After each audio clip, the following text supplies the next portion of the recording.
छात्र छात्राओं के अंदर शिक्षा की अलख जगाने का संघर्ष वाकई में काफ़ी कष्टदायक होता है। ऐसा इसलिए कह रहे हैं कि गुरु बिना ज्ञान नहीं, लेकिन गुरु जी को बच्चों को ज्ञान देने के बीच किस तरह का संघर्ष झेलना पड़ता है, किस तरह का कठिनाई झेलना पड़ता है, यह दिखाने के लिए आज हम भागलपुर के सबौर प्रखंड पहुंचे हैं। पहले आपको दाहिनी ओर दिखाना चाहेंगे, इस ओर यहाँ पर आपको अठगामा का विद्यालय नजर आ रहा होगा। लेकिन किस तरह से इस विद्यालय तक पहुँचने के लिए छात्र छात्राओं को, गुरु जी को, शिक्षिकाओं को संघर्ष करना पड़ रहा है।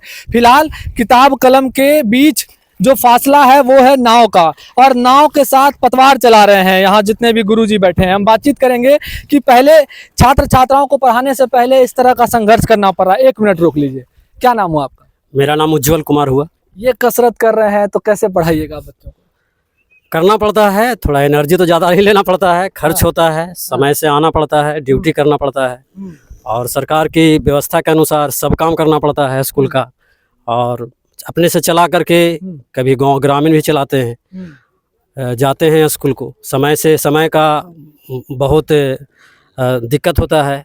सरकारी नौकरी है, कहते हैं बहुत आरामदायक होता है, कुर्सी तोड़ते हैं सभी। यहाँ पर तो हम लोग ऐसा नहीं करते हैं। हम लोग पूरी घंटी पढ़ाते हैं बच्चों को। 7 समय पूरी सब्जेक्ट की पढ़ाई होती है यहाँ स्कूल में। चेतना सत्र से लेकर के अंतिम जो कक्षाएं होती है वो होती हैं, अन्य कार्यविधि भी होते हैं। नाव चलाने कब सीख लिए पढ़ाते पढ़ाते?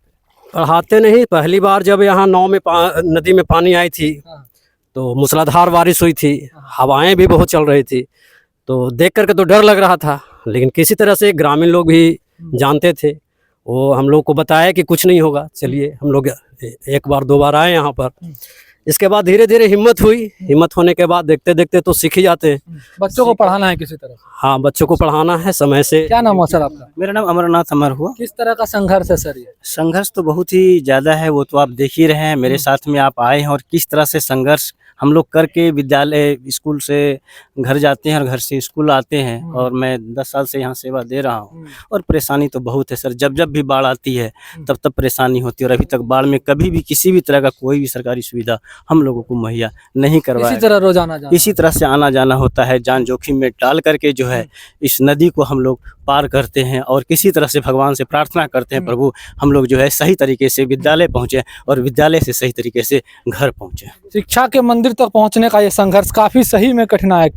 और यहाँ पर देखिए, शिक्षिका भी हैं और छात्रा भी हैं, छात्र भी हैं। एक एक करके बात करेंगे। डर भी लगता है मैडम जाने में? क्या नाम है? रीता कुमारी। कितना डर लगता है ये? बहुत डर लगता है सर। हम लोग पहले कभी इस नाव पे नहीं बैठे, जब बैठते हैं तो इतना डर लगता है कि कैसे कैसे हम लोग पार हों। एक एक दिन काटते हैं लोग। आपके साथी शिक्षक के साथ हादसा भी हो गया है कुछ दिन तब से सर और हम लोग डरे हुए हैं, बहुत डर लगता है। उधर से बहुत सारे बच्चे भी आते हैं हम लोग के साथ में, वो सब भी डरते हैं। सरकार से मांग है, गुजारिश है कि कम से कम एक पुल दे दें ताकि बच्चों को भी सहूलियत हो और हम लोगों को भी। क्या नाम हुआ मैडम? सर मेरा नाम नीलम है, और हम भी बहुत कष्ट के साथ सर, बहुत डर के साथ विद्यालय जाते हैं। और कभी लाइफ में तैरे नहीं है इस तरीके से, तो तैरना भी नहीं आता है, और जिस तरीके से नाव हिलती है बहुत खतरों का सामना करते हुए हम लोग विद्यालय जाते हैं। डर भरा जीवन हो गया? जी सर, डर भरा जीवन हो गया है। एक बार अगर नाव से पार करते हैं तो लगता है कि बहुत बड़ी जंग आज हमने जीत ली है। इतना संघर्ष के बाद जब पढ़ाते हैं बच्चों को तब कैसा अनुभव होता है, कैसा लगता है? सर संघर्ष के बाद जब हम पढ़ाते हैं तो ये चीज़ तो भूल ही जाते हैं बच्चों को पढ़ाते टाइम, लेकिन सर उनके मन में हम ये जगाते हैं कि मतलब वो पढ़ लिख के सर अपने जीवन में कुछ अच्छा कर सके, ताकि कम से कम इन खतरों से उनका जो है जीवन निकले।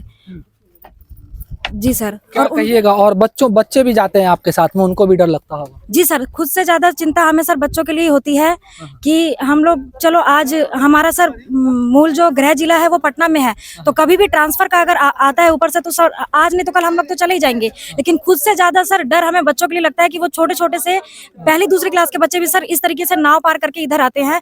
तो सरकार से सर एक हमारी गुजारिश है, मांग है, दरख्वास्त है सर उनसे कि कम से कम यहाँ पे एक छोटा सा पुल दिया जाए, ताकि बच्चे जो है अपना डर भय मुक्त जो है शिक्षा ग्रहण कर सके यहाँ से। तो ये है शिक्षकों का जीवन, छात्र छात्राओं का जीवन। विद्यालय अब हम लोग पहुंचने वाले हैं, लेकिन इस विद्यालय के बीच का संघर्ष जो है अभी खत्म नहीं हुआ है।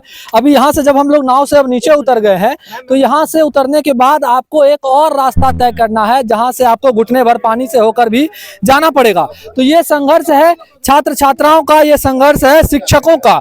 जो शिक्षक बच्चों के अंदर शिक्षा की अलख जगाते हैं और यह अलख जो है उन्हें आगे चलकर उनके जीवन में, भविष्य में कुछ बेहतर करने का जो है वो ज्ञान प्रदान करते हैं। ये शिक्षक का देखिए आप संघर्ष की किस तरह से अब नाव से उतरे और धीरे धीरे करके विद्यालय पहुंचेंगे, जिसके बाद अब पढ़ाई शुरू होगी।